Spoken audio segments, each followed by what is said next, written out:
So the topic for today is the future of the knowledge economy.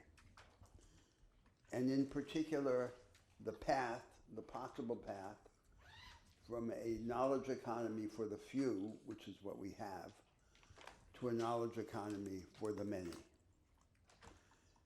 This is a topic that stands at the very heart of a productivist position in political economy today. Of the three topics that we will address within the productivist agenda, the relation of vanguards to rearguards, of labor to capital, and of finance to the real economy, this is perhaps the most important, the one with the richest and most many-sided implications for a productivist conception. Now, the point of departure for this argument about the program of an inclusive vanguardism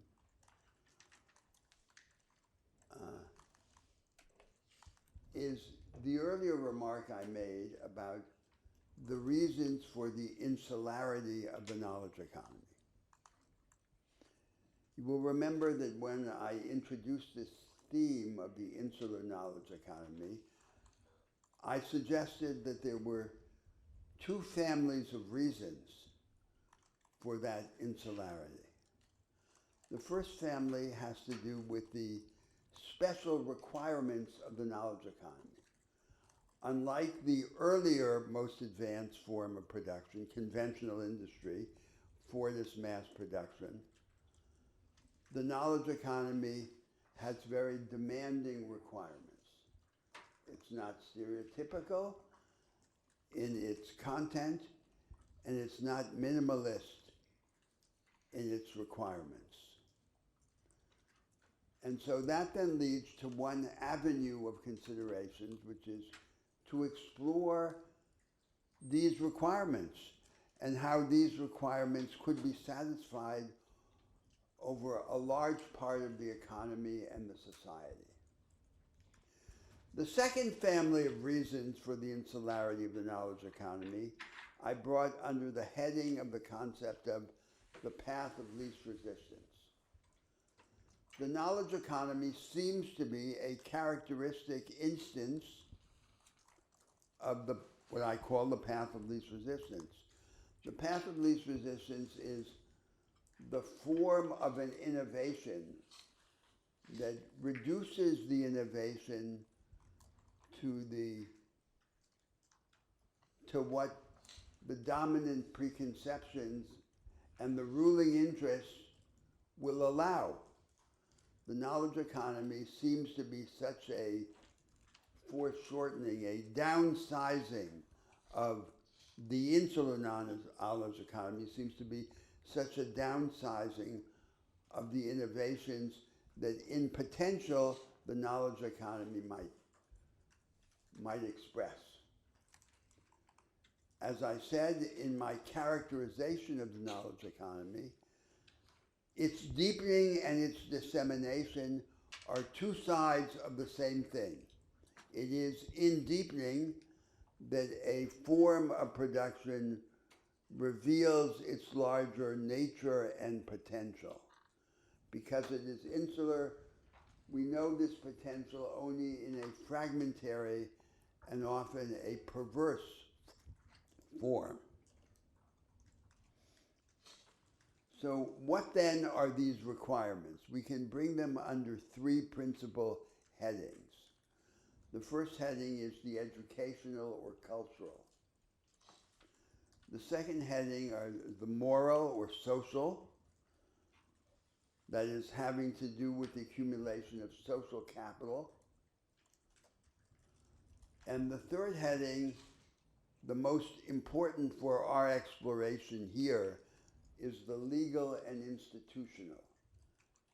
And it is to that third topic that I will devote much of my time in this class. But let me begin then first with the educational and cultural. The knowledge economy, as I began to suggest in an earlier class, does require a very special kind of education.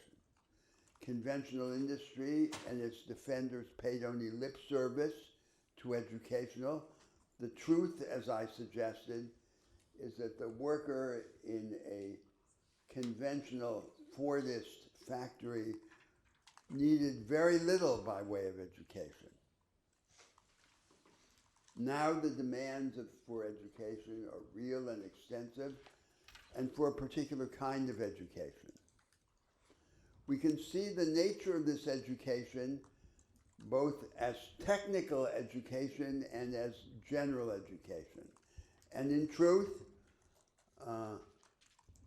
under the knowledge economy and under this form of education, this new kind of technical education and this new kind of general education are not sharply divided from one another.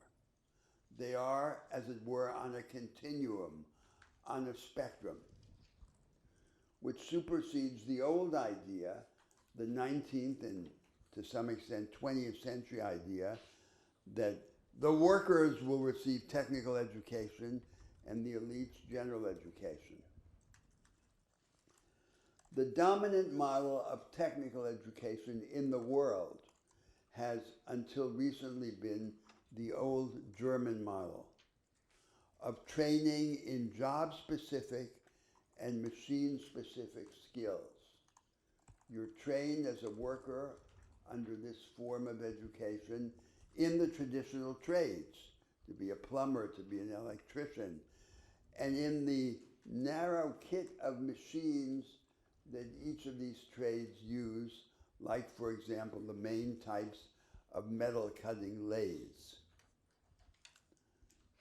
Now the form of technical education required by the knowledge economy has to emphasize the generic, higher order concept and flexible conceptual and manual capabilities required for the operation of numerically controlled machine tools. These machine tools characteristically can be and must be constantly reprogrammed, and there is a passage back and forth from their use to their reprogramming, from the conception of productive tasks to their implementation. And thus the distinction between what is material and what is conceptual is to some extent effaced, or at least softened. So then we have this new kind of technical education focused on these meta capabilities, on these higher order capabilities, both manual and conceptual, with the distinction between the manual and the conceptual being to some extent effaced or softened. The model of general education implied by this idea of technical education is a form of education with the following characteristics. First, the emphasis of education is not on encyclopedic content. It is on the acquisition of the capabilities, the skills, and especially the skills of the imagination, the analytic and synthetic capabilities. Second, these capabilities cannot be acquired in a vacuum of content. They are indeed always mastered in dealing with content. But what matters with respect to content is less the encyclopedic scope than the selective depth. So it's more important to take certain themes in detail, to deepen them, than to master a wide body of information superficially. And thus this kind of education is typically project-driven, or theme-oriented. The third characteristic of this type of education has to do with its social setting. Instead of the juxtaposition of individualism and authoritarianism that characterizes much of traditional education, it should be cooperative. Cooperation is the main social form of advanced scientific work, and it has to be projected backward even to the earliest stages of the educational system. Cooperation among students, among teachers, between teachers and students, among schools, and so forth. The fourth characteristic of this kind of education is perhaps the most novel and troubling, and that is that this kind of education should be dialectical. It should approach every subject on the basis of the premise that there is no single natural way of studying it. Every subject should be taught at least twice, from contrasting points of view, rejecting the premise of the university culture, which is that there is a natural method by which to study any given subject. And in this sense, this form of education that I've described by these four attributes forms an experimentalist mind, a mind that is resistant to dogma, and especially resistant with respect to the fourth characteristic, the dialectical characteristic, to the forced marriage of methods and subject matters that marks the university system.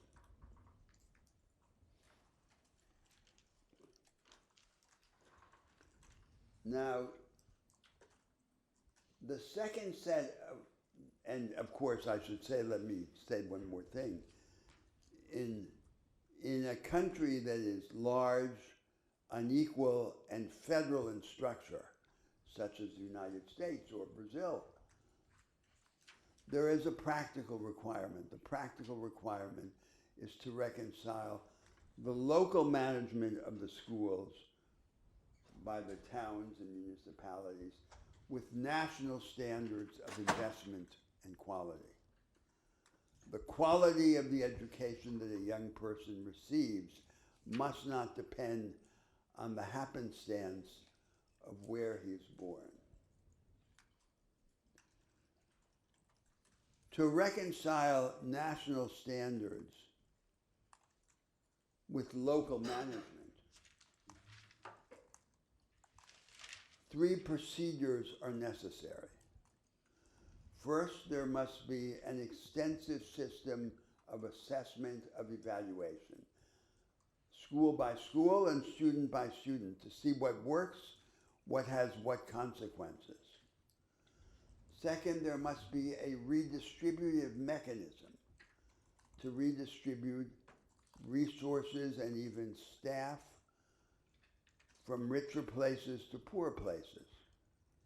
So, for example, it's unacceptable that the school system should depend primarily on local finance, given the inequalities among local places.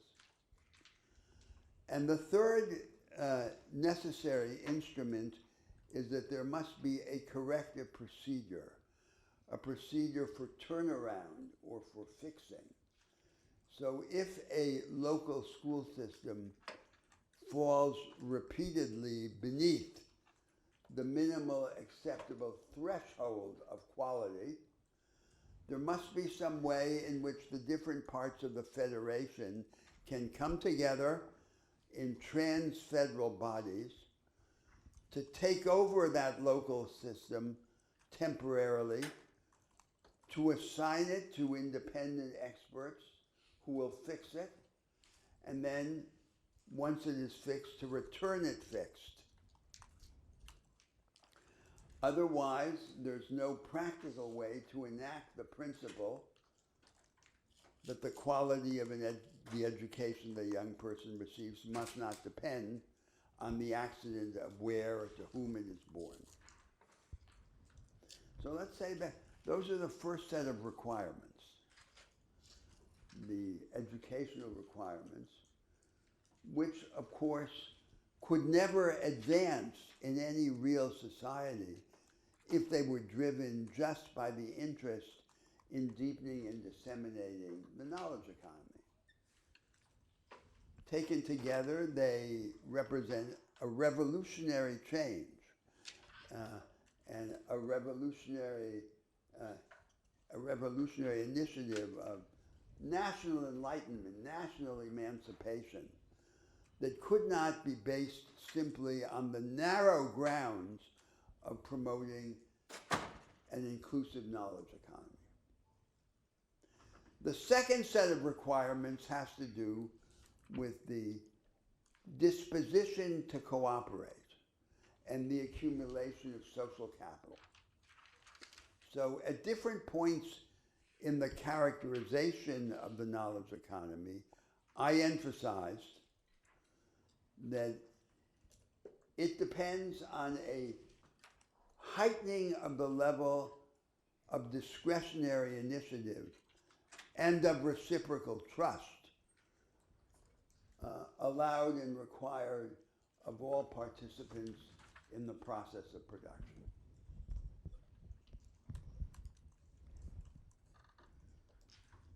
So even in these very early forms, like the so-called Toyota method of production, teams work together.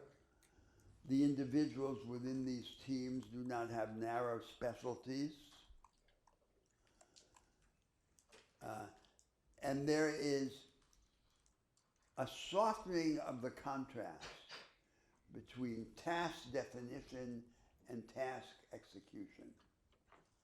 The conventional industry, the earlier model, presupposes that there'll be a bright line separating the formulation of tasks from their implementation, the task defining jobs from the task implementing ones, and that the counterpart to that bright line will be rigid specialization of the task implementing jobs. Now we have this idea that the task should be redesigned, should be reconceived as it is implemented. So task implementation becomes part of task definition and vice versa.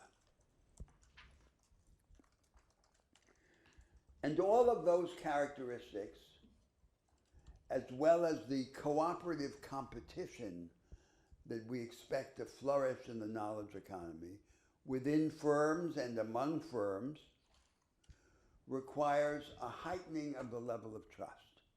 So instead of the conventional form of production and the earlier form of the market order with its command and control structure and its generalization of low trust among strangers, we now have a relative heightening of the level of trust that is needed. And this heightening of the level of trust, which we could also define as accumulation of social capital, associational density, reliance of people on one another, expresses itself also through a series of legal devices, like the increasing reliance on relational incomplete contracts. So the very large question raised in social and economic theory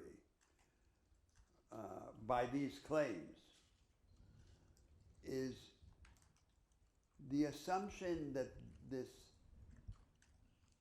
presence of a higher level of trust or social capital is not just a constant, not just a mysterious characteristic of a culture, which is either present or absent, but is instead a variable that we can act upon. It is an actionable feature of social life.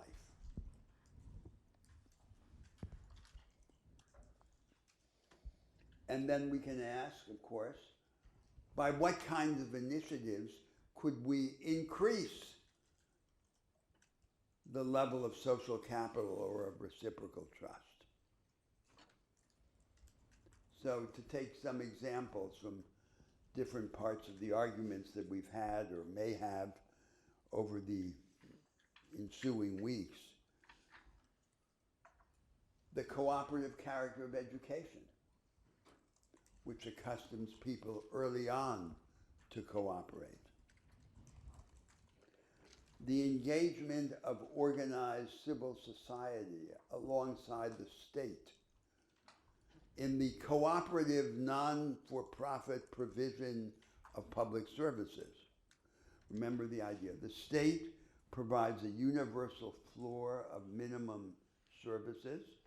The state also operates at the ceiling in the development and financing of the most complex and costly public services.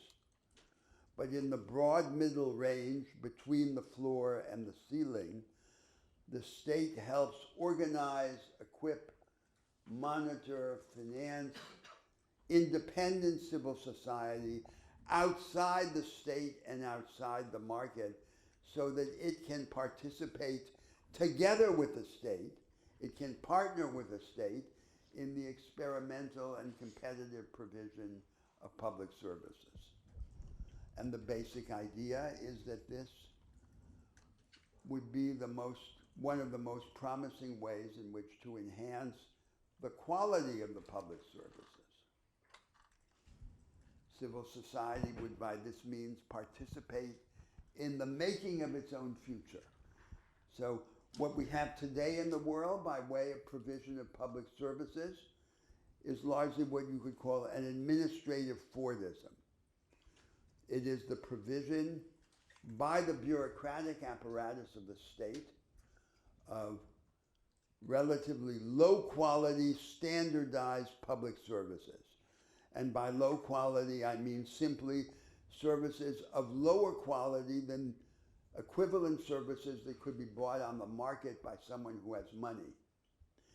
And it seems that the only alternative to this administrative Fordism is the privatization of public services in favor of profit-driven firms. But in fact, there's another option. And the other option is this organization of civil society outside the state to partner with the state in the provision of public services, health workers, education workers, and so forth. So that diversification and experimentation could be the road to the enhancement of the quality of the services.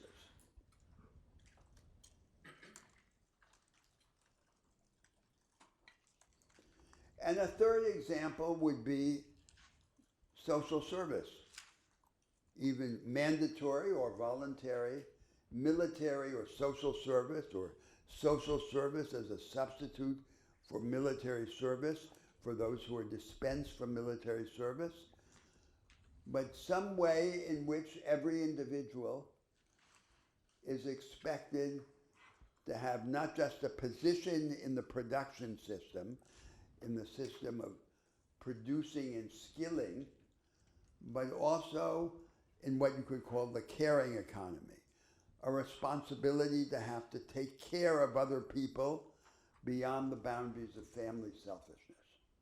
So these would all be examples, and just as in the education examples, it's clear that none of this would ever be done simply because it was useful to the deepening and dissemination of the knowledge economy.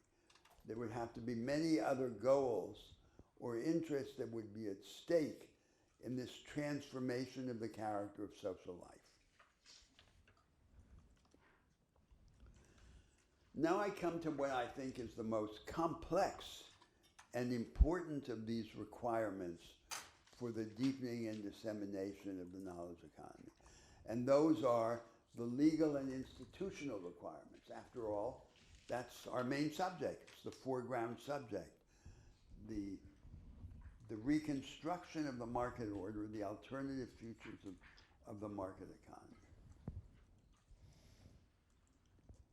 And I remind you of the analytical premise, the central analytical premise of my arguments here, which is that a market order has no natural and necessary form. And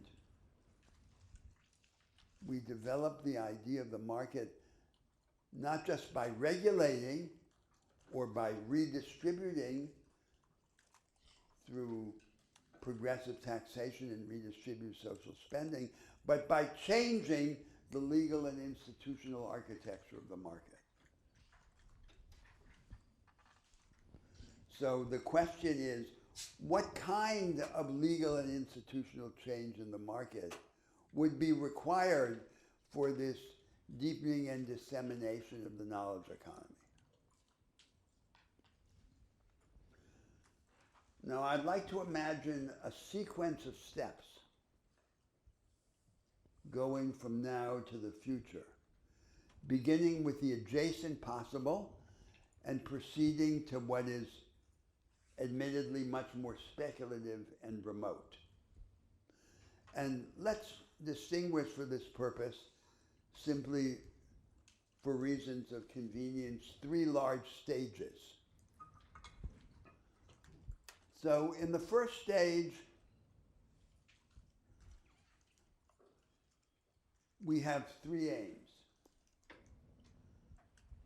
The first aim is to broaden access to the resources and opportunities of advanced production in favor of a much larger cast of characters, of economic agents. Not just big firms, but the relatively backward small and medium-sized firms that are in fact respond for much of output and for the majority of jobs in the economy, and the large mass of individuals, of individual economic agents who have no stable connections to any business organization. And the aim is to open up access to the resources and opportunities of advanced production, little by little, step by step, according to their capabilities of assimilation. So a major part of this, of course, is the adaptation of advanced technologies, their repackaging and their transformation in forms that make them useful and assimilable to this larger cast of characters. And it would be very useful to analogize this operation that I'm imagining to the 19th century agricultural extension that I use as an example in the first class. The state, the national government, or the local government comes to the family farmer, brings agricultural science to the family farmer, brings the advanced practices and techniques. That was what helped create family-scale farming with entrepreneurial attributes in the early 19th century in the United States. Now we would have to imagine an industrial counterpart to that 19th century agricultural extension, but with the same basic motive and characteristic of bringing the vanguard to the rear guard in steps according to the capacity for assimilation.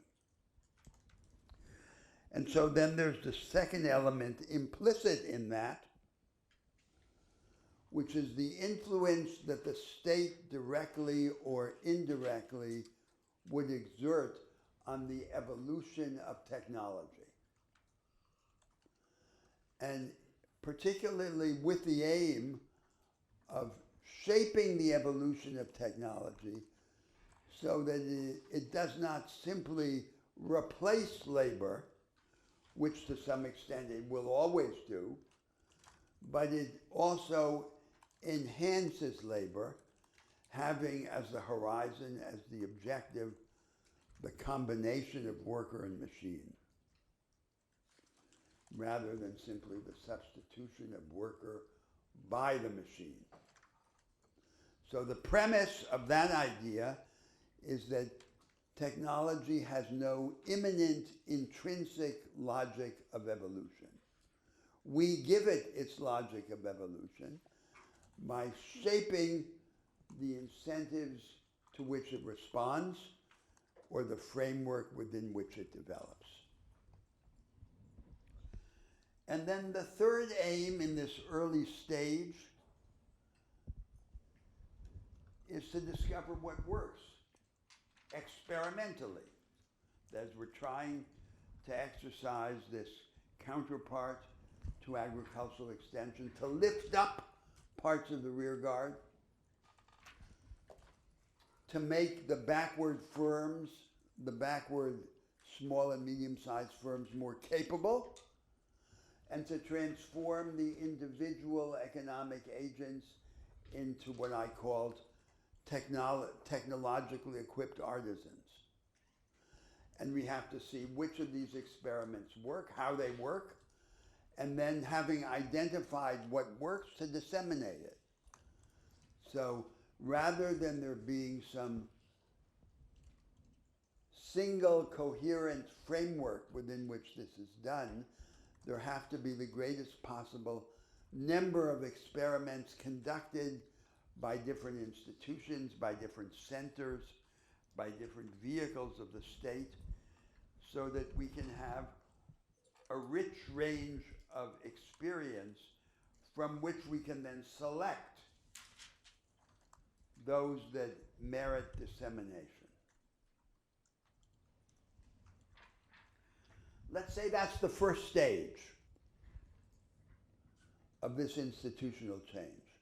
And already implicit in that stage is the idea of a transformation of the institutional and legal architecture of the market.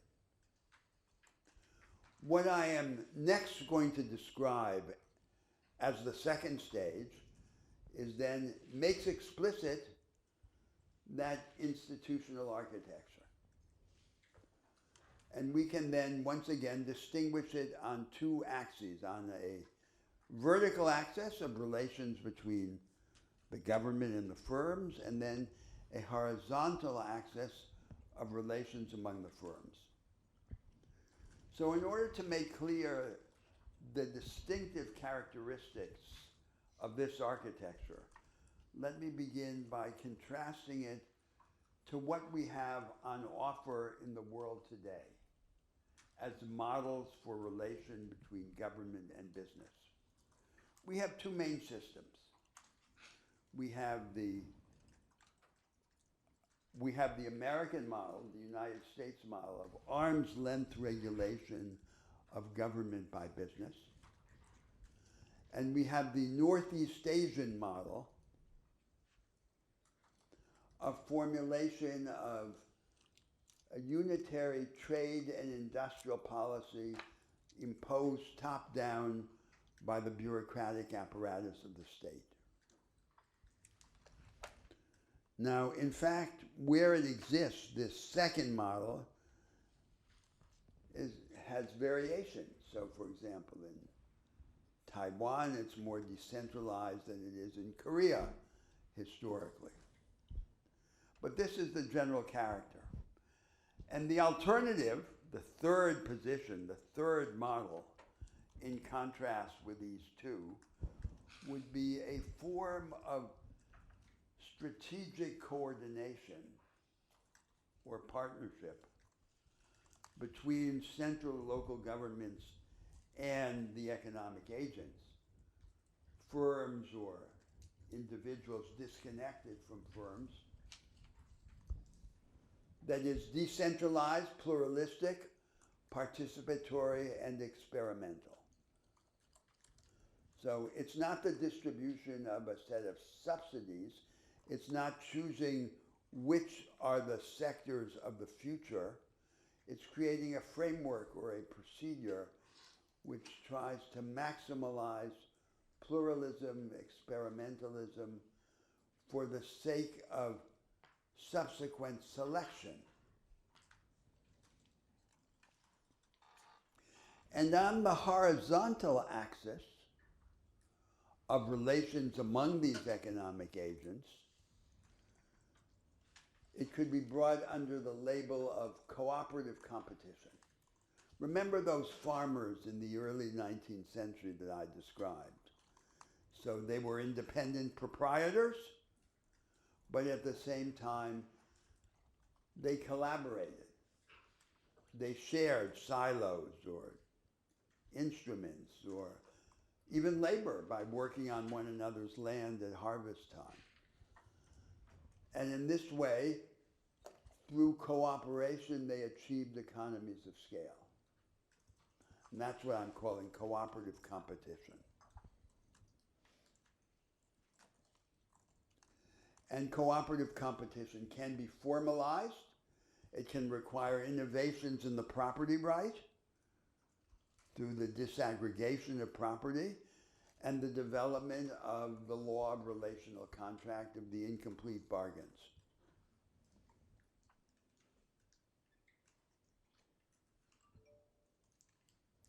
So that institutional architecture that I've just briefly described is a picture of a different direction in the formation of the market.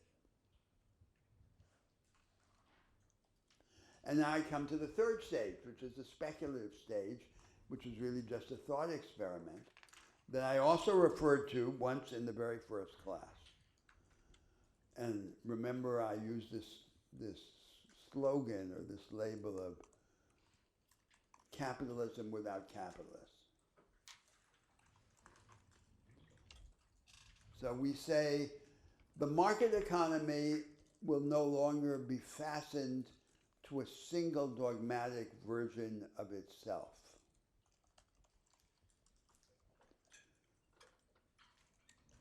Economic decentralization will take different forms.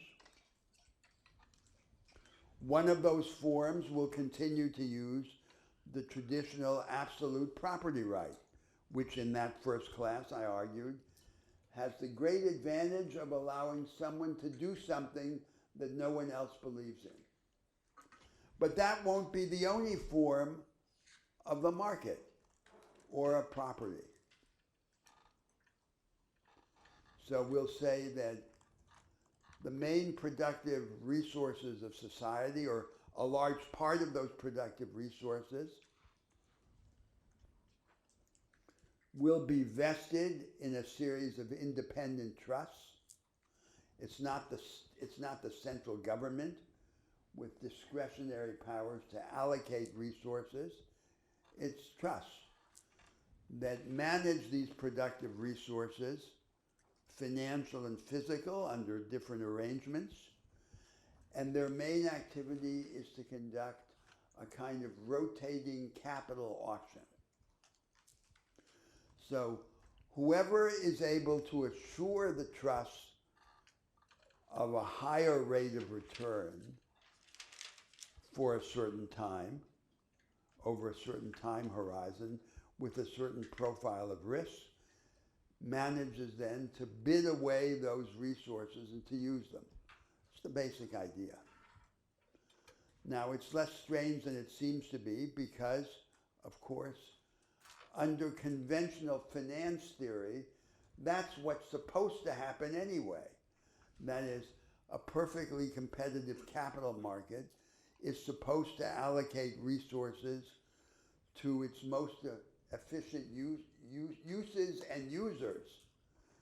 And eventually, those resources are supposed to end up in the hands of those who can use them most efficiently, independently of who initially owned them.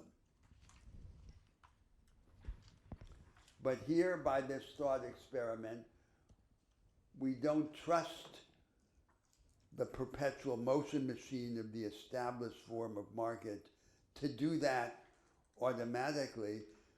We create a situation in which it is designed to do that.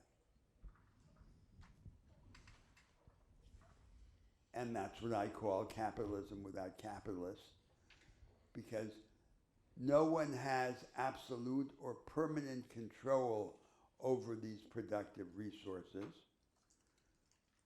Everyone uses them temporarily.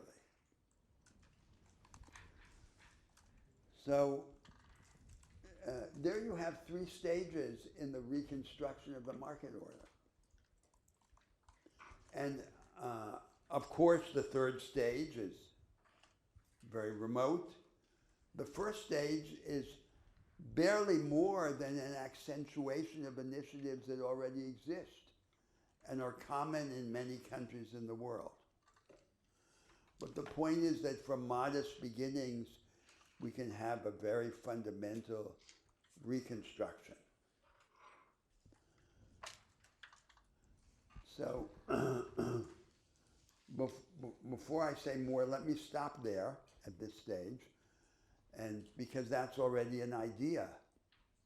The idea is that these combined requirements, the educational requirements, the social requirements, and the legal institutional requirements create the basis for dissemination of the knowledge economy, for its deepening.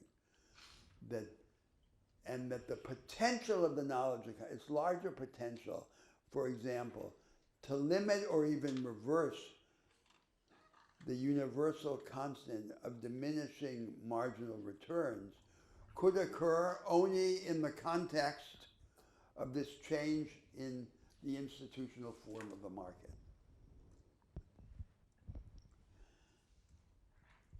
Now, of course, there's a world of discussion to have, not only about the merits of this or that aspect of these proposals, but also the question of under what conditions the real social interests and forces of society could buy into any part of such an argument.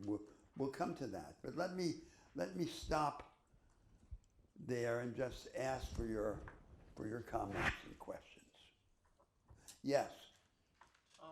So I'm just curious to know what would be the role that the judicial system, more specifically the judges, play in reconstructing the market order.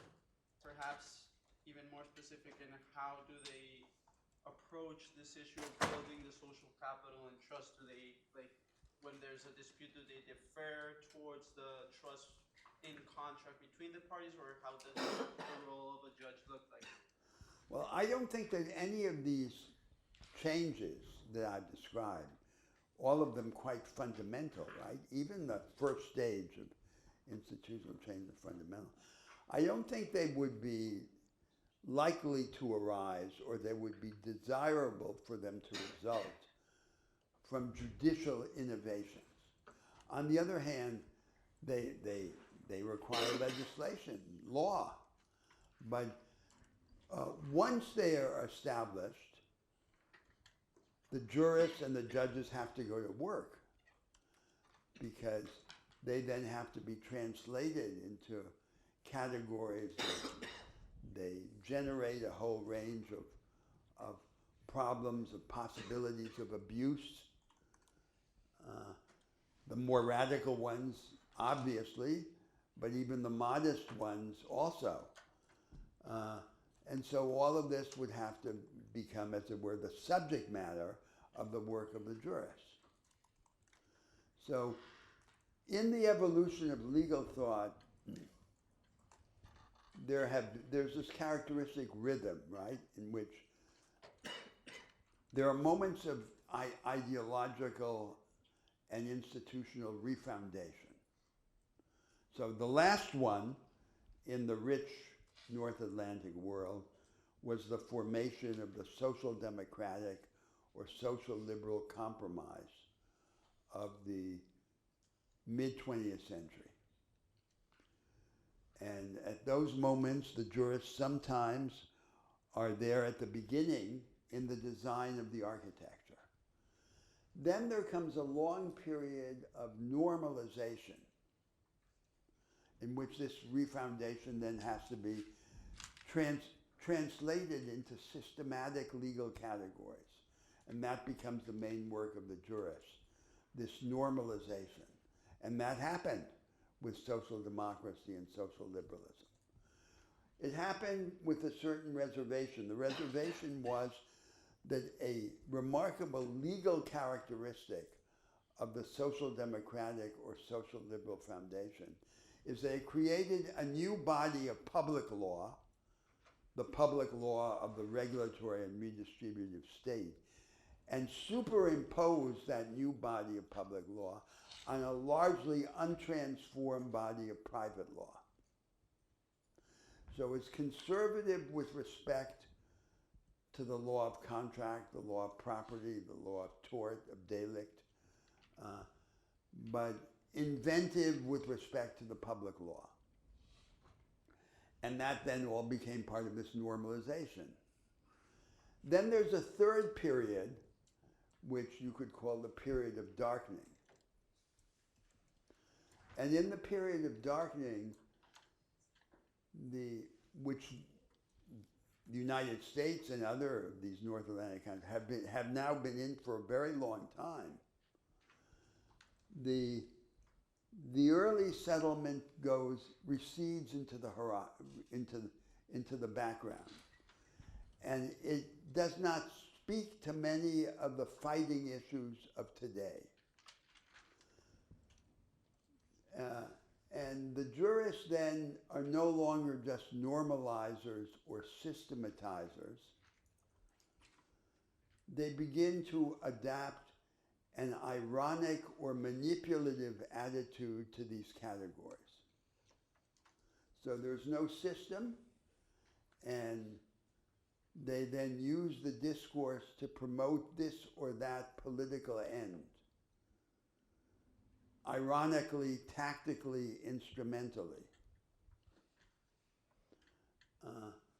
And that's the characteristic of these periods of darkening like the one that we're in now. So there's no large institutional project, but there are a series of conflicting programs and interests, and the jurists situate themselves in those conflicts and promote one or another side.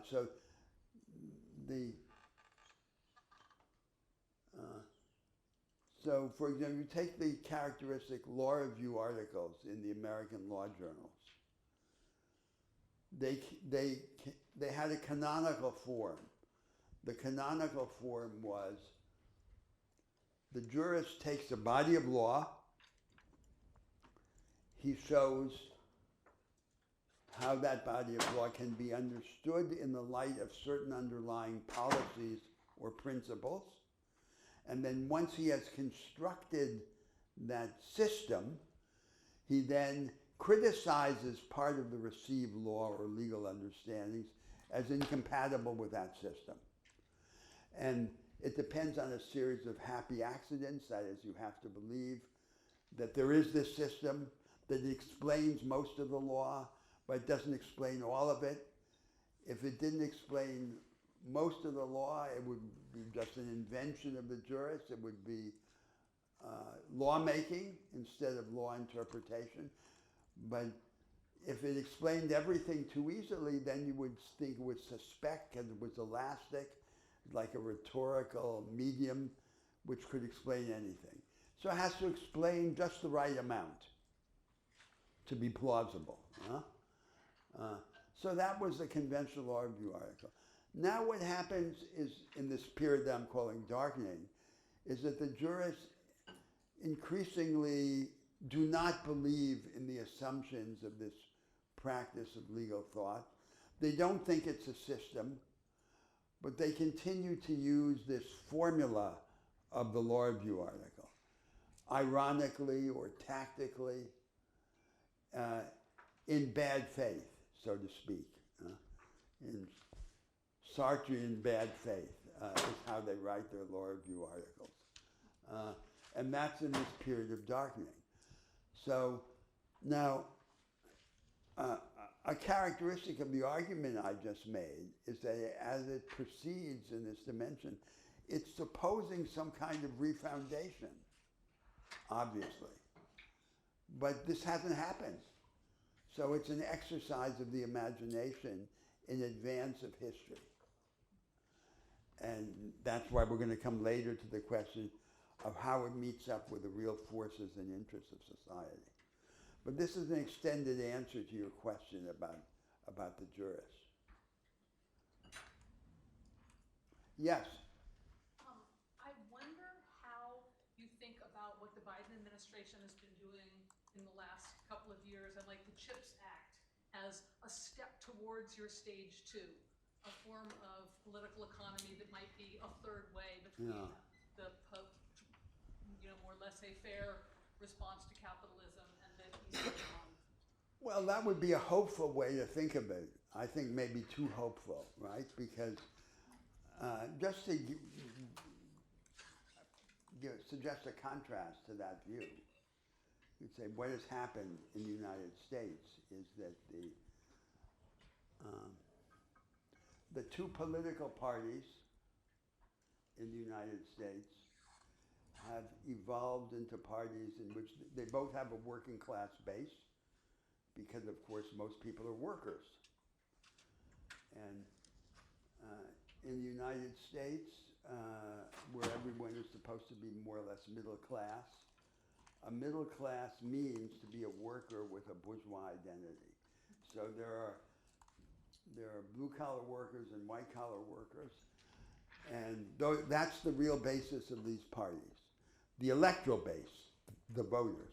The main difference seems to be that the Democratic Party is now based on the relatively uncredentialed part of the working class, and the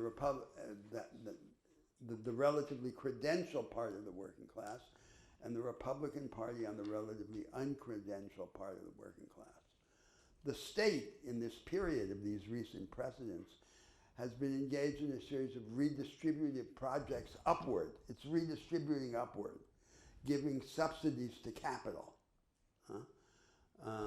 One of them is this CHIPS Act, or the healthcare provisions, and so all of them are massive subsidies to some faction of the owners of assets in the United States, including the semiconductor industry, but that's of course also related to questions of national power. So that would be a more saturnine, more skeptical interpretation than this favorable one that it prefigures the transformations that I've just described. So of course, what happens in politics is that the reason it's ambiguous is that in any political transformation, the meaning of a change is given by what happens next. So it's the sequel that resolves the ambiguity, right? So you have to decide which of these sequels is more likely.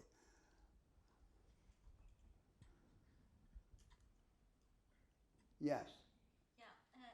What we have noticed over the, let's say, the last... You have to speak more loudly, Yes. please. What we have noticed the last decade is that there are some foundations more and more like that they portray themselves as non-profit foundations, which are taking part in allocating public goods to the citizens, and to make it more clear. And this is also a trend which does not concern only developing countries, but also developed countries. And just to take like two examples, for example, like the Bill Gates and Melinda Foundation could be one, and Tata Foundation in India maybe another one. Yes. So legally, those foundations like portray are not connected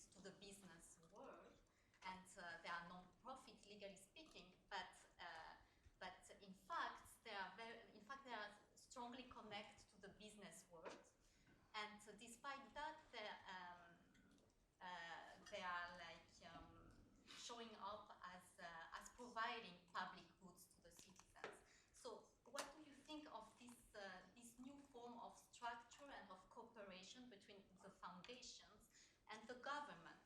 Because, for example, in India, Tata Foundation Yes. is cooperating very closely with Well, the I Indian think it's related to this idea that I suggested about the organization of civil society outside the state and outside the market. So after all, what's the basic point here? The basic point is a disorganized society cannot generate alternatives or act on them. Organization is power. And the problem is there's disorganization. And in particular in the world now, the problem is that the largest part of humanity are these small producers with what I described in the earlier class, a petty bourgeois horizon. That they aspire to a modest prosperity and independence.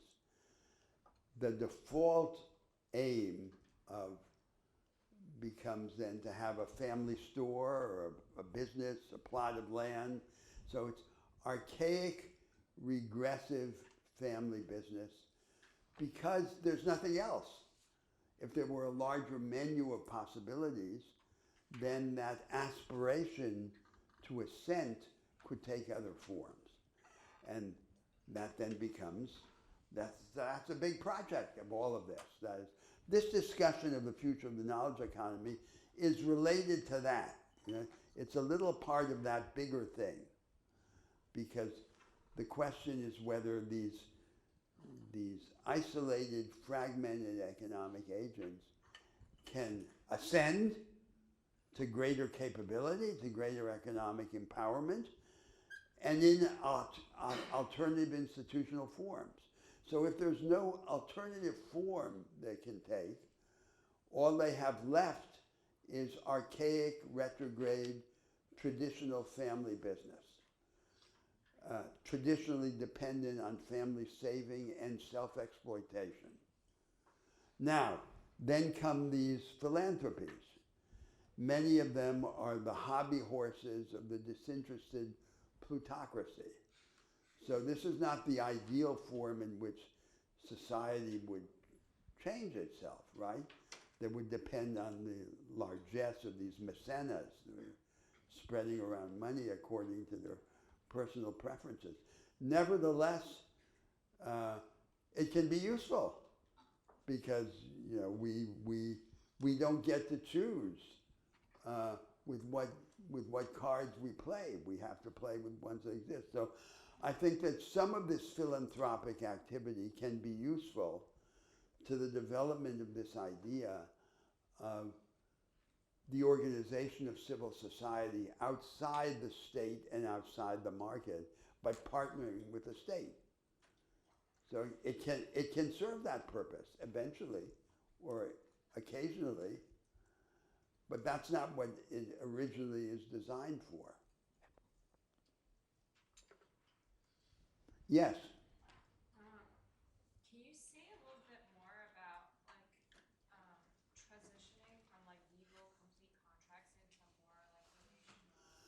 Well, this is a familiar point. I mean, for example, it's not anything I'm inventing. So in the pharmaceutical industry, subject to the restraints of antitrust law, the pharmaceutical companies collaborate with each other in developing vaccines, medicines, so forth, and doing clinical tests. That's cooperative competition.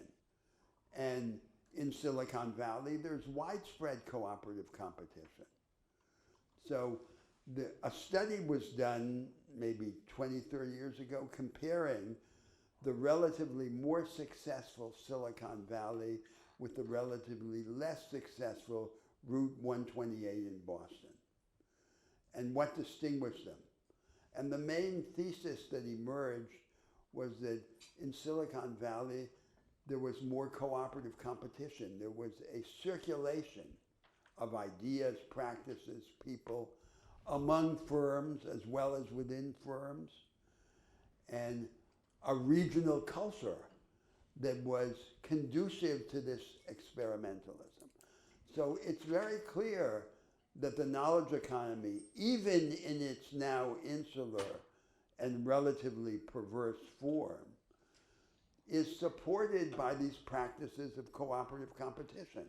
Now, one of the legal devices by which cooperative competition works is relational contract. So relational contract in which two firms or two economic agents develop an ongoing partnership, a joint venture, which is not focused on a single instantaneous exchange at a certain moment in the future, but on an ongoing, the main object of the relational contract is the contract itself, rather than any particular performance. The performances are what keep the contract alive. And another characteristic is that this relationship is never fully bargained out. It's not like a perfected bilateral executory promise, the traditional contract. It's an incomplete contract. And that's a device of this world of higher trust and cooperative competition. So would you put anything on paper? Or? Sometimes you do, yes, and sometimes you don't. Or you put part of it on paper and part of it you don't. But it's not a world in which everything that is bargained out is then described in detail, fixed, and put on paper. And so it's this world of higher trust. So the traditional thing in contract law is like the traditional market, right? So you would say, I go back to a statement I made in an earlier class of the standard view of what a market economy is. A market economy is a simplified form of cooperation among strangers that is unnecessary if there is high trust and impossible if there is no trust. A market economy in the conventional form depends on a low level of trust generalized among strangers. And that's where we get the unified property right, the bilateral executory promise, which is the arm's-length, fully perfected contract. Now imagine a form of production and a form of market which elevates the level of trust. It's not the high trust world among intimates, but it's a heightening of the level of trust. So because they trust each other relatively more, they're able to specify less. And their focus then becomes the maintenance of these ongoing relationships. So that's a form of empowerment. Because if you're not limited by distrust or by low trust, you're able to risk more, to venture more, to collaborate more, and to define less. So that's an advance.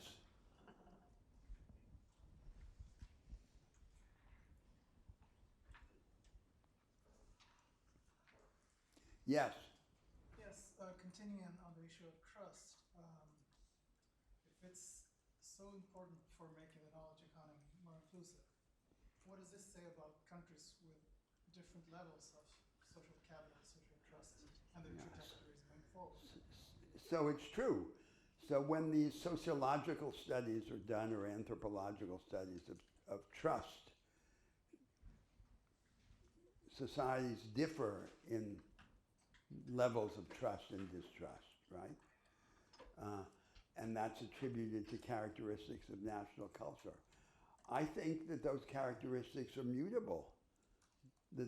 So a premise of this argument that I just made is that the level of social capital is not a constant, it's a variable. So let me take the example of a famous example in comparative sociology. So Japan. We think of Japanese industrial relations as being solidaristic, the life employment system in the big corporations and so forth. And that's a characteristic of the Japanese culture. But in the 1930s, in the 1920s and 30s, Japanese industrial relations were among the most conflictual and violent in the whole world. So what we think of as culture is often just like this retrospective halo of a political construction. It's something that was made. It was a successful construction, and once it was made and stabilized, then a series of expectations begins to consolidate around it. But it's not something that's immutable. So we can act on all of these things. That's the point. Yeah, but of course, what I was thinking of was, well, for one thing, that countries starting now, Yes, they start from different sort of levels. yes, And the other thing is that even if these things can change, they may take time. of course. And can it happen fast enough for the sort of technological developments not to... Fast enough for what? For the technological developments not to... Well, that's going to get us into these discussions. So I, somewhat artificially in this exposition, I tried to separate the description of these of the alternatives of this path from this question of how does it become real in wedding the real forces and interests of society. And now I want to introduce that. But I was trying to avoid dealing with all the complications simultaneously, right? I'm proceeding by, in part. And so right now, in this argument that I just made, I presented these requirements, and it's like a very tall order, right? You need to do all of that. It seems overwhelming. It's a very high mountain to climb, right? And the way I describe it makes it look like a system. So then we get into this idea of, like the Marxist idea, you either have it all or you don't have any of it. Because you need this kind of education and you need that kind of trust, and now you need to reestablish the market. Well, forget it. Well, but that's not the way to think of it, right? So it's not a system. It's true that the different parts limit each other, and so that what you do in real life is you begin where you can begin in a particular context. Then you proceed in that direction until you hit against a limit. The limit is then imposed by the failure to change something else. Then you go to that other thing and you see if you can change that. So it's the process of combined and uneven development, to use Trotsky's phrase, in which everything doesn't develop simultaneously or systemically, but in this imbalanced way, in which things reinforce each other within the present reality, but it doesn't mean that they all necessarily change at one time. That's not how structural change happens. Structural change is characteristically fragmentary, but it has this discontinuous character. You hit against these limits, then you go to the other thing. Now, to highlight another problem in this exposition, let me ask the following question that you could ask of this plan that I just outlined. You could say, what makes it more or less likely that a particular society will be able to fulfill all of these requirements that I just described? The cognitive educational requirements, the moral social requirements, and above all, the legal institutional requirements. I would say there are two large characteristics of culture and of society which would make it more probable. So, politically, a high-energy democracy, which is fertile in the creation of revolutionary reforms, of fragmentary structural changes. And I already suggested once to you what I mean by a high energy democracy. So first, it's a democracy that elevates the level of organized popular engagement in political life. That is, you could say that's raising the temperature of politics.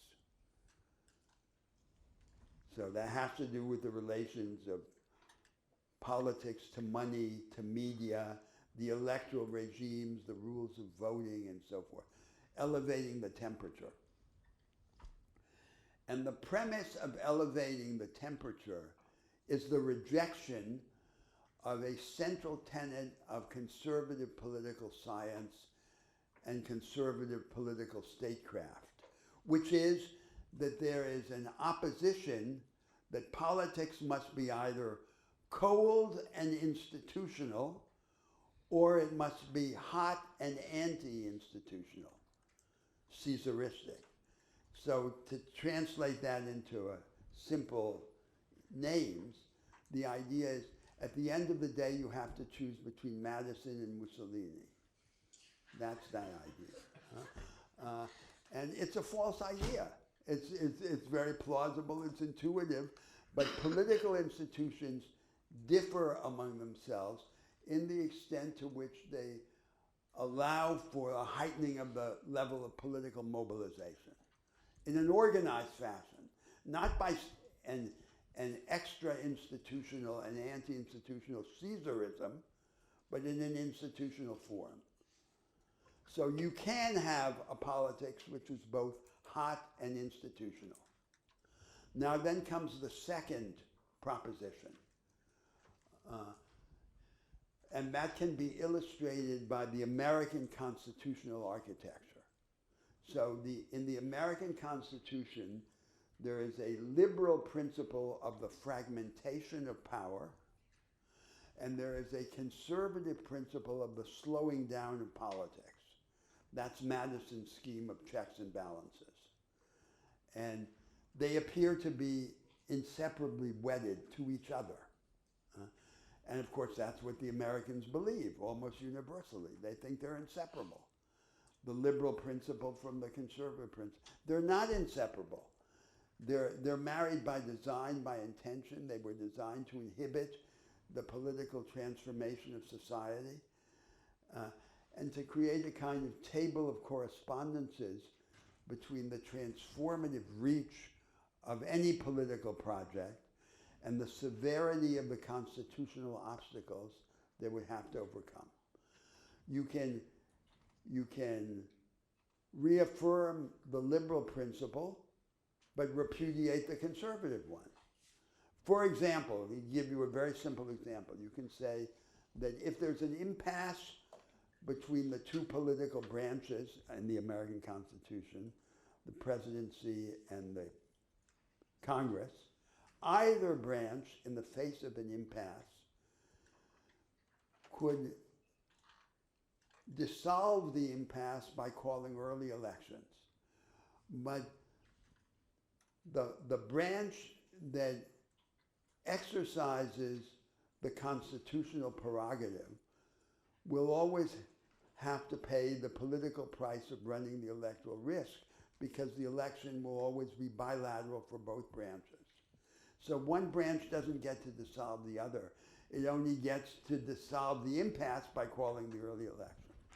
So that's a simple mechanism for accelerating the pace of politics.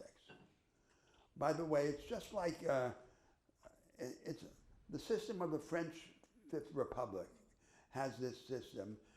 They have two tempos,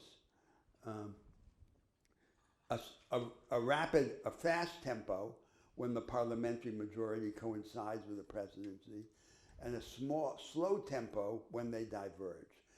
So this is like that constitution, but with only the fast tempo. There's no slow tempo. And so then it's so I'm saying, first you raise the temperature of politics, then you accelerate the tempo of politics. Now comes the third thing, which is under conservative political thinking, either the central government has power or the local governments have power. There's a a pendular swing and an opposition between one or the other. It's not true. Depending on how you shape the concurrent powers within a federation, or even within a unitary state, you can have at the same time strong central initiative and radical devolution. So you say society goes down a certain road, and under certain conditions it allows parts of itself to secede from the dominant solutions and create counter models of the national future. Subject, of course, to political and judicial vetting to prevent the entrenchment of privilege or the use of some kind of persecution. So what is a high-energy democracy? A high-energy democracy is a democracy that rejects these three false dilemmas, raises the temperature, accelerates the pace, and combines strong central initiative with radical devolution. And how do you know that you're in a high-energy democracy? You know because in a high-energy democracy, transformation is possible even in the absence of crisis. So the democracies that exist in the world need crisis to make change possible. Crisis in two main forms, war or economic collapse. But we can design democratic politics to make the impulse to transformation endogenous to social life. That's a high-energy democracy. So we dispense with the exogenous shock, and we organize political life to create transformation from within. And that's how we overthrow, by the way, also the rule of the living by the dead. So that's high-energy democracy. So then I would say the first general condition to make these changes more probable is that democracy will take that direction. The second condition is that culture will become experimentalist in every department. Everyone becomes a tinkerer to some extent. And if you present that idea in the most abstract form, what it means is this. You can say there are two classes of moves that we make in social life. There are the ordinary moves that we make within a framework of arrangements and assumptions that we take for granted. And then there are the extraordinary moves by which from time to time, typically under the provocation of crisis, we challenge and change a piece of the framework. So we wake up and then we don't think it's natural and we question the framework. Now, what it means for there to be an experimentalist culture is that the distance between these two sets of moves narrows, so that our activity of challenging and changing pieces of the framework results more continuously and naturally from the ordinary moves that we make within the framework. That's a form of power. I think that's power. That's freedom.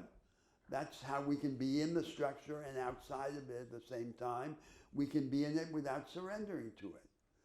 And so a culture with those characteristics is an empowered experimentalist culture. So then I would say, to the extent that you have a high-energy democracy and an experimentalist culture, you're more likely to be able to do all of these things that I described as the requirements of an inclusive knowledge economy. But now you'll have noticed that it seems that I've just once again doubled the bet. First I said there are all these requirements. Now I said there are the conditions for those requirements. So it seems that I'm just maximalizing more and more and more. But that's not the intention, because actually the conditions are much more important than the requirements, and the requirements are much more important than even this inclusive knowledge economy. And no one would do all those things just in order to produce this result. So I think it's not a system, and our clarity about the larger objectives develops as we do this. So it's not like first we have this system and then we implement it. That's an illusion of the exposition, because I'm expounding it that way for the sake of clarity. But in our real experience, it doesn't proceed in that way. We proceed from the beginning. We have these more limited objectives, like the objective of raising up the rear guard in the existing economies through some counterpart to agricultural extension. And it's as we move ahead, as we expand, then we gain greater clarity about the larger objectives. That's how it goes, not by a system, but by this procedure of cumulative clarification and what I call unequal development. So then comes the question, what about the real interests of society? We began to discuss this at the end of the last class.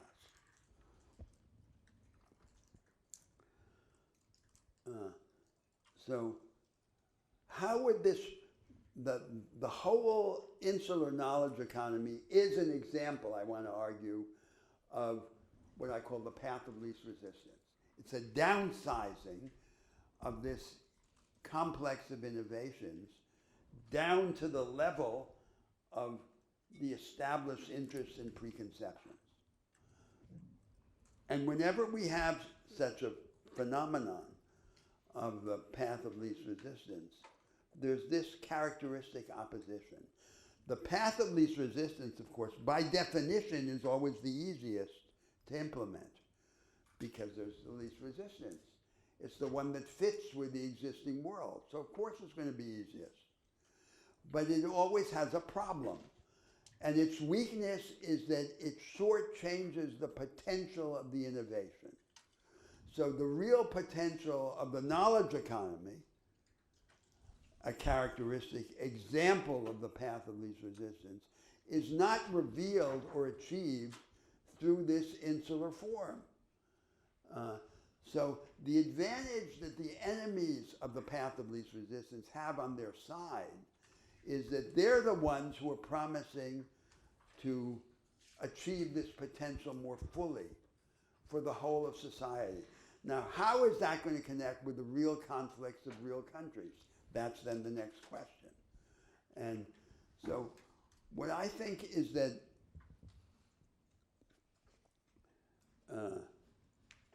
these projects, a project like this one, it always depends on a following kind of combination. There has to be a counter elite that seizes power, that takes power in the state, and that wants to elevate the power of the country in the world, in the conflict of nations, military conflict, economic competition, and so forth. And that has to be related then to a reinterpretation of the interests and identities of real classes. And there are three groups that are crucial in this. So first are the industrialists in the national economy.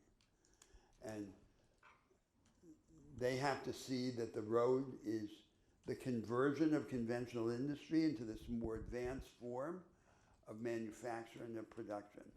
And they have to be in a struggle with the rentiers. That is, if the industrialists and the rentiers are the same thing, if the industrialists are in fact have themselves become rentiers, profiting from financial rents, for example, they can't do this. So there has to be a division between the industrialists and the rentiers. Then the leaders of the organized working class, which is, after all, the historical constituency of the left-leaning parties in the 20th century, have to say there's no future in just these defensive moves in which we try and buy a few more years for the Rust Belt industries, as they're called in the United States.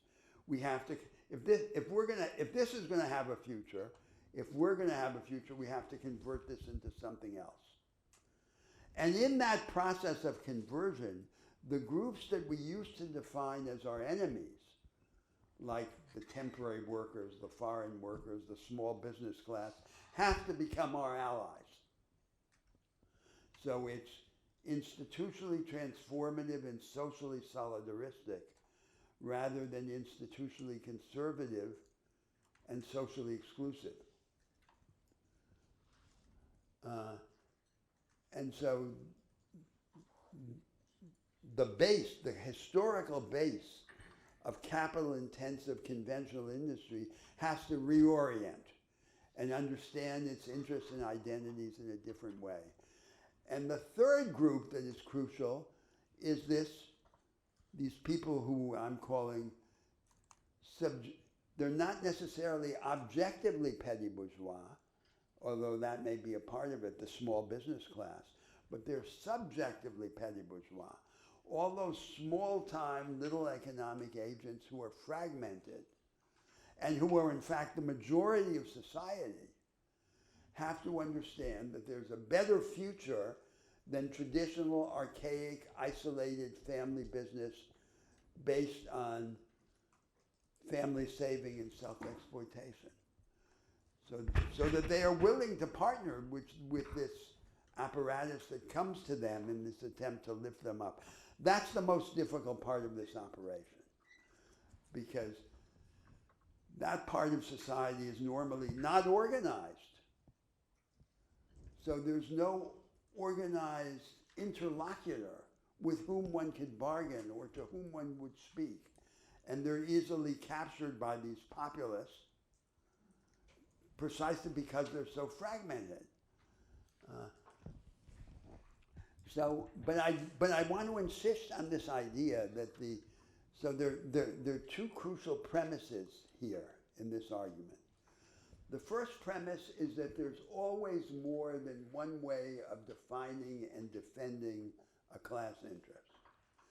There's always a way of defining and defending a class interest that is institutionally conservative and socially exclusive, and another way that is institutionally transformative and socially solidaristic. There's always this duality of ways of defining and defending a class interest. If there weren't this duality of ways, transformation would be impossible to happen or to understand. The second crucial premise is that in a world of competitive and armed states, the success of these operations depends characteristically also on the interests of the state, its economic and military interests, its interest in being powerful and being armed, in being prosperous against other states. And there has to be some, what I call the counter elite, that takes power in the name of national empowerment. So let's lift ourselves up the way the Japanese did in the mid-19th century in the Meiji Restoration. Let's lift ourselves out of this rut. Let's become powerful. Let's face our enemies or our potential enemies. And it's this combination of the reinterpretation of class interests from within with these interests of the state from without that then gives life to these projects.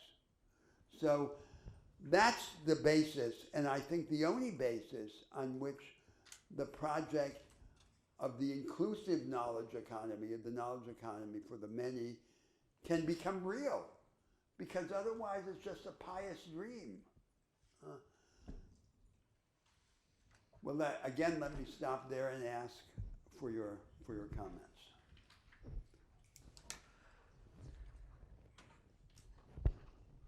This is, after all, a crucial point, right? Because here we leave the world of good intentions and enter the world of real power.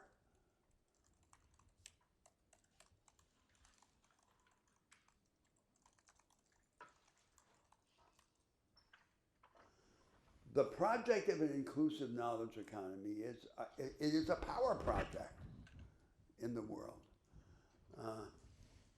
The idea that you'd have a knowledge economy as a set of fringes is not is it's a drastic limitation of the potential of this form of production. And the only reason why it's plausible in the contemporary world is that all the states are to some extent in the same character. But if you could arm them and equip them intellectually in capabilities, become much more powerful than your rivals in the world. So this is the counterpart on a much larger scale to that example, that primitive example that I gave of the artillery pieces at the end of the 18th century. The French Revolutionary armies come and they face the armies of autocratic Europe. Those armies of the autocracies are armies of conscript peasants. So there are these artillery pieces, but they're not able to exploit the operational capabilities of the new artillery, to combine it flexibly with infantry in the field. The armies of conscript peasants have to walk in a tight formation. People with bayonets have to stand behind them so that they won't run away. And the artillery pieces have to be kept to the side. Then come the army of Revolutionary France. They're armies of citizens, committed, so they can exploit the capabilities of the artillery pieces. They can dispose of them flexibly in the field and use their technological potential. So the technological potential depends on the social context. And so then this power, this ability to create, now on a much larger scale, a knowledge economy that has all this power and potential is radicalized, is generalized. But it then requires you to go through this ordeal. And in that ordeal, you not only have to have power in the state, but you need to manage somehow for major classes of society to reinterpret their interests and their identities along the direction that I just described.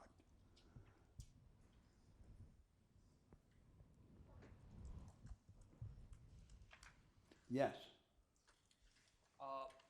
Could you elaborate more on the point that you mentioned about specifically on these small enterprises class? Because most of the times I've been told that their interest is particularly based on their capabilities, the resources they own, where most of the times are very limited. Say the last part again. Yeah, so most of the time their interests are shaped by their limited capacities, resources. So I would like Their limited capacities for what? and resources. And Resources. resources. Yeah. Yes. So I would love to have your perspective on what else, like, which way should they reinterpret their interests, I guess. So that's this great enigma of the contemporary world, right? I mean, in Marxist theory, the main class in society are these workers, right? The industrial proletariat that work in factories, capital-intensive industry. They're a shrinking minority now in the world. They're not the majority, and it's not plausible to take them as the representatives of the universal interests of society. So who is the majority? And the empirical claim I'm making is that the majority are the petty bourgeois.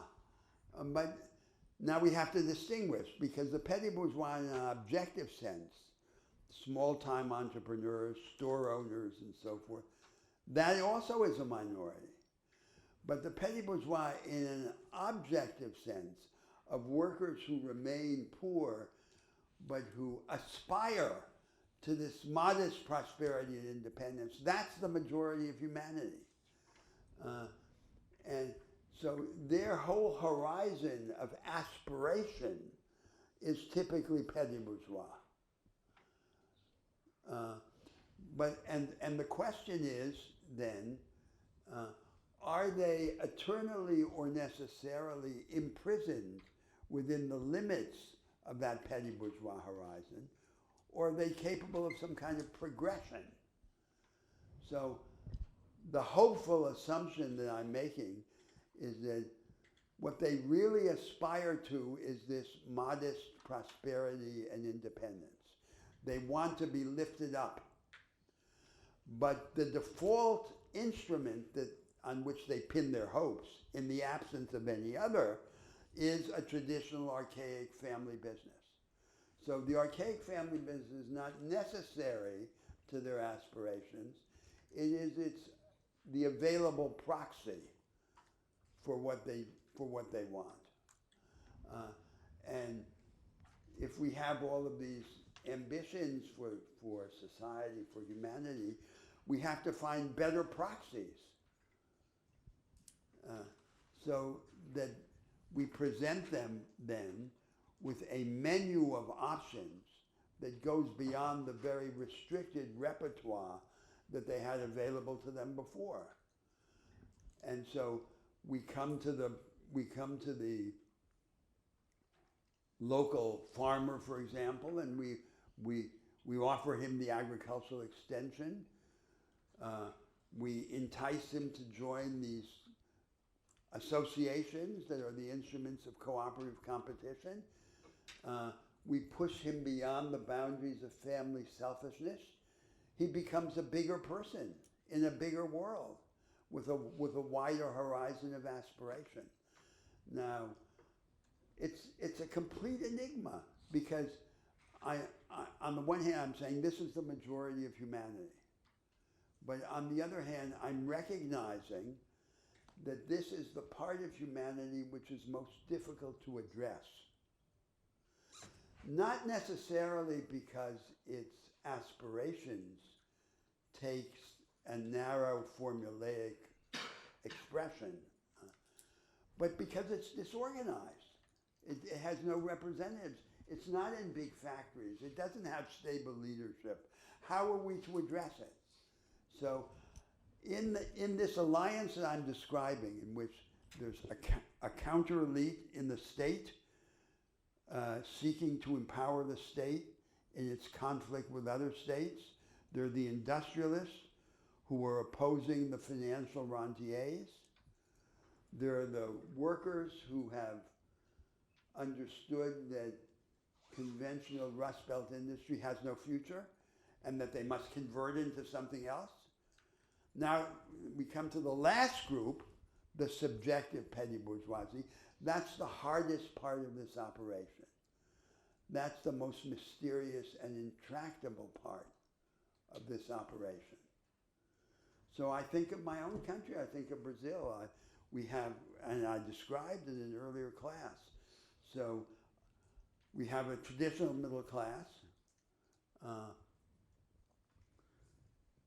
which is oriented to the liberal professions and to European culture and to public employment. But now we have this second middle class, this petty bourgeoisie, which is mestizo. It comes from below, and it's engaged in small business and entrepreneurship of all sorts of different kinds. It tries to escape Brazil. 400,000 of them are here in Massachusetts as small-time entrepreneurs, most of them illegal, undocumented workers. Now, under this vanguard of this petty bourgeois vanguard, there are millions of workers who are still poor, but who have embraced this culture of self-help and initiative.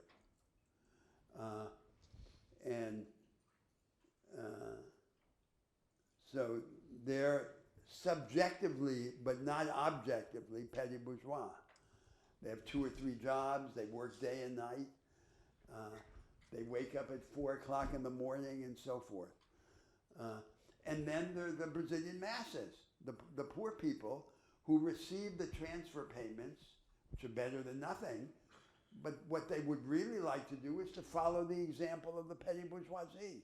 So now, in a situation like the Brazilian, in which the industrialists, in which there is no counter elite occupying the state, like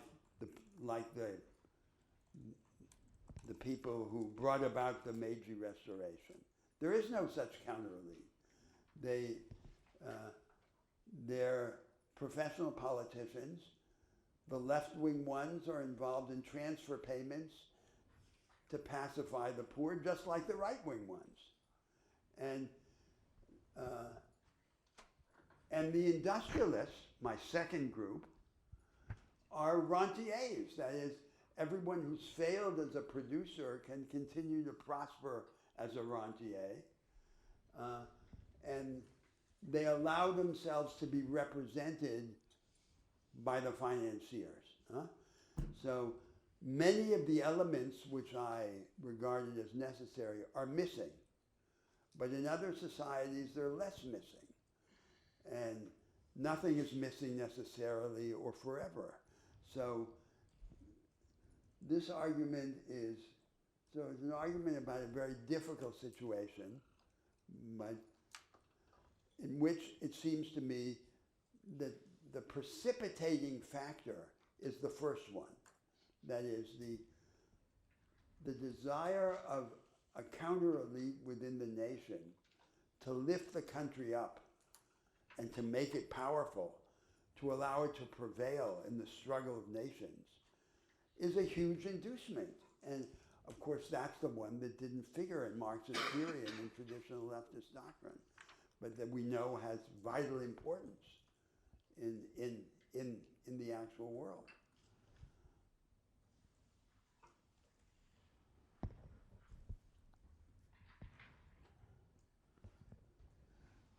Yes. So I understand what you're describing is very different from, say, a command and control economy or a state. Yes. But it seems that if you had a less democratic, more authoritarian government, you might have an advantage in implementing this, because the only really main player that you described that you would really need to be on board then is that anti-establishment elite that could effectively, force some of these changes to. Well, of course, but this is the argument about authoritarianism. So the obvious example of this is China under the Communist Party. So it's a shortcut.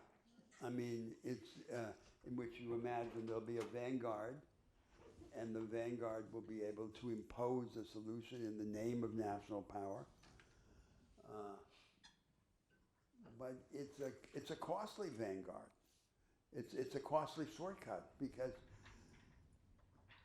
everything is subject to then the power interests of this power elite to retain its power. They're then the victims of their dogmas, of their lack of imagination. So take a concrete thing. So China, by universal agreement, China has to reorient its development from export-led growth to deepening of the internal market.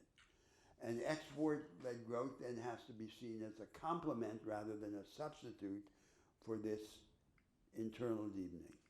And they call it the dual circulation model and so forth. But this transfer is no simple accounting operation. It's no simple technical matter. It requires vast redistribution among regions, among sectors, and among classes within China. Now, they're terrified by it. They're terrified by it because this redistribution is inherently conflictual. And so the country has to be able to debate its future. There has to be struggle, and there can't be the idea that you either have order, total order, or you have anarchy. That's either you have an imposed order on top, or everything breaks down into factions and warlords and so forth. That brings a country to its knees, because then you can't. And you can't risk. You can only have these highly contained experiments, contained by the needs to preserve the power structure. So I think this is likely to exert a higher and higher cost and not compatible with a process of true rejuvenation, which requires conflict and debate, and cannot happen under this structure of authority. You have a dictatorship of a clique of unimaginative engineers governing a vast country and denying it its ability to debate and to struggle.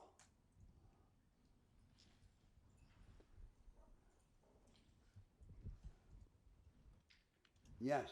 Could you give us examples of societies that you think right now are gathering most of the preconditions? Examples of? Societies which are gathering most of the preconditions right now. I would find that very hard to do. Like one country is the wave of the future, and you know, notoriously in the history of social thought, the social thinkers have always been wrong when they've made that kind of guess. So Marx thought the revolution would have to be in Germany, not in Russia, not in some primitive country, and so on and so forth. And that's so every time they're wrong, and I wouldn't want to repeat that example. So I don't think there's any natural. No one is anointed to be the agent of the lifting up of humanity. Anyone can be, and it will depends on circumstance and on the detailed struggles. I think that the situation of the United States is very interesting, and that this same argument about a counter elite, about national power, reinterpretation, it all applies to the United States directly. This whole discussion. The Americans have an advantage, which is that they're relatively more tolerant of conflict, right? They have some disadvantages also. One of their disadvantages is this institutional idolatry. They think they have found the definitive form of a free society. They know what it is. They revere their Constitution. So that's their first problem. And their second problem is they misrepresent the relation between self-construction and solidarity. Right? They think first you crown yourself like a little Napoleon, and then you become generous and philanthropy and so forth. But solidarity is internal to self-construction. So they have these fundamental misunderstandings also. And this is, in addition, an obstacle to the United States being able to be in imaginative communion with the rest of humanity. So I think but that's true of the two great powers in the world in different ways. The United States and China. There are these two awkward solipsistic Gullivers who are not in connection with the rest of humanity, right? The United States has lots of friends, lots of allies, but it doesn't understand. There's no fluid connection. And China has no friends. There's no example in modern history of such an isolated great power. And this is very dangerous because the sense of isolation, of encirclement, is what historically most often leads to war, miscalculation. So we have our work cut out for us. to reimagine all of this.